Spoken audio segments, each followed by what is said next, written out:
You know what else is cooked, E? Damn, what's cooked, bro? NBA, bro. Damn. The NBA is cooked, bro. What makes you say You that? see the Kings? You see the Kings losing on purpose? I seen a couple of teams lose on purpose, Bro, my man was following Seth Curry. That's what I'm saying. Yeah. Come on, bro. This dude is solid.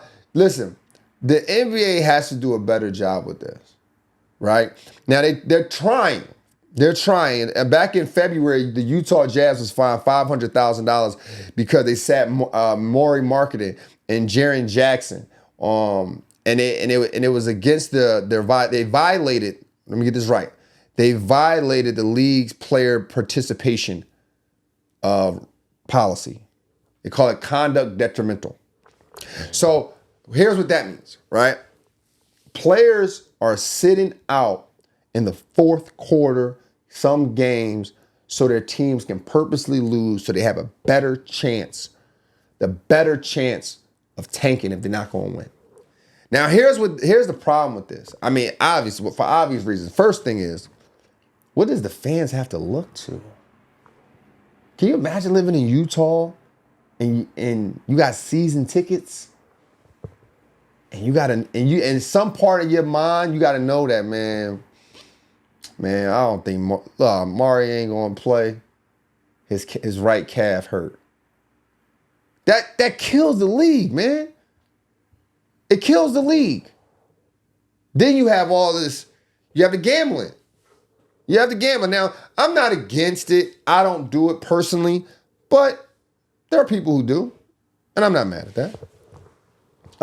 that. But do it responsibly. And I don't think you should be betting on certain players and certain teams. You want say one more time? Like, for instance, I'm not betting on Maury Marketing and the season damn near over, and you thinking he gonna shoot 25 times. He might not be in the game that long. Okay. You gotta pick your poison. Yeah. Pick your poison. You can bet the under though. You can pick the under. You can pick the under for sure. You can pick the under. I'll give you that. But damn, you can pick the under.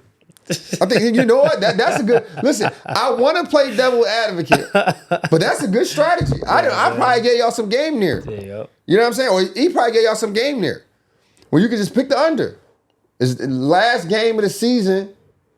You can pick the under on Maury Marketing. Nah, they're not playing him last game of the Yeah, season. ain't gonna play him last game of the season for sure. He's sitting in the fourth quarters, bro. Yeah. You know what I'm saying? But you can pick that's making challenging. See, they crafty. But once they here's what you do. Once you get to the second half of the season, and they already know they're not gonna make the playoffs, or the team that's up for the first round pick, you can bet the under on those guys a lot. Yep. You can bet the under. You can bet the under on those guys a lot. After the All-Star break. After the All-Star break is when you start really betting. That's when you start really betting, man. So I'm just trying to give y'all some game. Real hoopers understand this, man. But I just think the league has to do a better job with the player participation part of it, bro. Like, at some point, people are gonna get fed up, man. I personally don't see a major problem with it, because it's not happening to like the teams that people are expecting, who people have high expectations from. It's happening from the bottom teams who are trying to rebuild, tanking teams. So with teams like that, it's like, man, y'all can do what y'all want to do. You know what I'm saying? That's true. I agree with that because ultimately we never watch all 30 teams. Yeah. You know what I'm saying? Somebody got to be a losing team. Yeah. But I think it's a blatant disrespect to the fans that come to the game and they like, oh man, I love Maury Marketing, I love Jaren Jackson. I'm glad they've traded for him. I want to watch him. And they say, all right, we're going to switch you out for the fourth quarter. That is kind of disrespectful. You making that trade for Jaren Jackson, people are getting excited about the team, see how they're going to play, and then you sit them for the fourth quarter. That is kind of disrespectful. Yeah. If I'm a fan of the Jazz, I'll be disappointed, bro. Yeah, you know what I'm saying? I got a friend. Shout out my guy, Courage, man. He's from Atlanta. And somehow he loved the Utah Jazz. And he has so much faith in Ace Bailey and all these guys. And I'm like, bro, you're going to be fighting for your life. He swears that the next 3 years, the Utah Jazz is going to be the next 1996, 97 Utah Jazz. He swear Darren Williams and Carlos Boozer was coming back. Now, granted, I think they got a lot of good talent coming in if they do get the kid AJ DeBanta.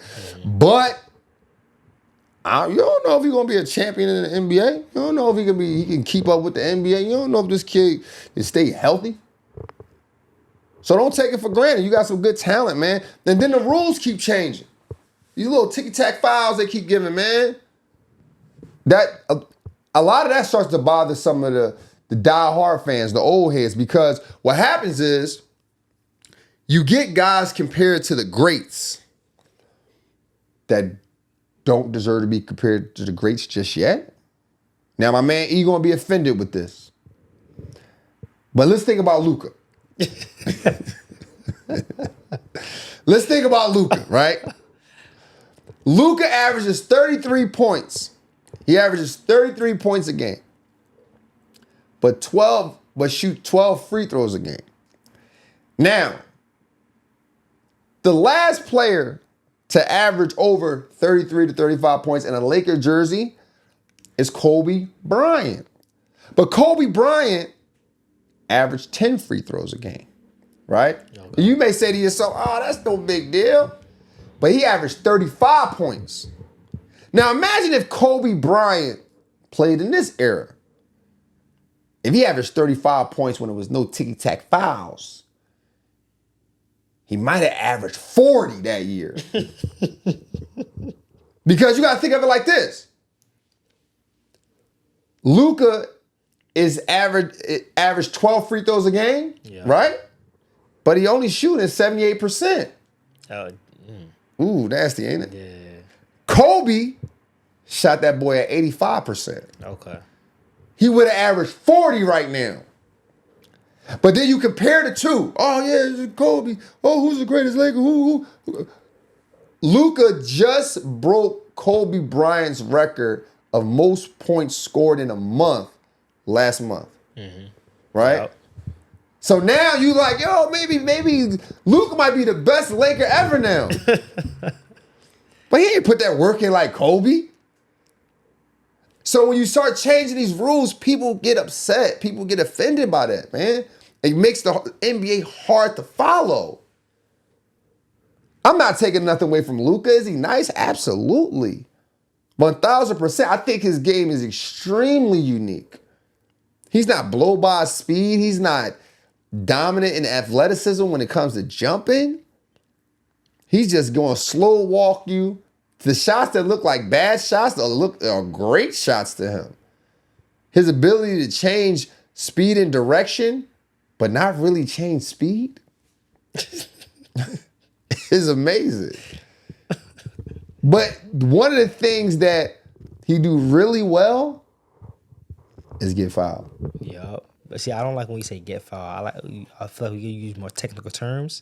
What? He draw fouls. Get to the line. Get to the line, draw fouls. I mean, this shit. Draws fouls makes it has a negative connotation to it. It don't have a negative. I think, listen, you can't score 33 points with no free throws. It's because of Shea, though. Shea was foul. Yeah, but it's not. See, here's the thing. It's not even the players, bro.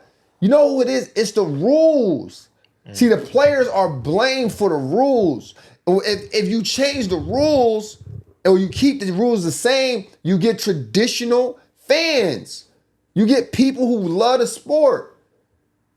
That's all I'm saying. I'm not sitting here saying that Luka was not a good player, but if we just stop the whole flop, the pump fake, lean in, that's going to take at least, out of 12 of these free throws a game, that's going to at least take away 5 of them. But some of those things are genuine fouls. They are fouls. They are fouls. But I think some of them are ticky-tack, though. Some of them you just like, what? Is that a foul? Yeah, no. How is that a foul? Fair enough. Like, I know you a Luka fan, but I'm pretty sure you watched somebody foul and you was like, what? They call a foul on that? No, every foul. Nah, bro. Heck no. Like, listen, there's some Jordan fans out there that I know is out there, and I know they watched the Jordan game. They was like, he didn't even touch him. Rex Chapman did not touch him. You know what I'm saying? Yeah.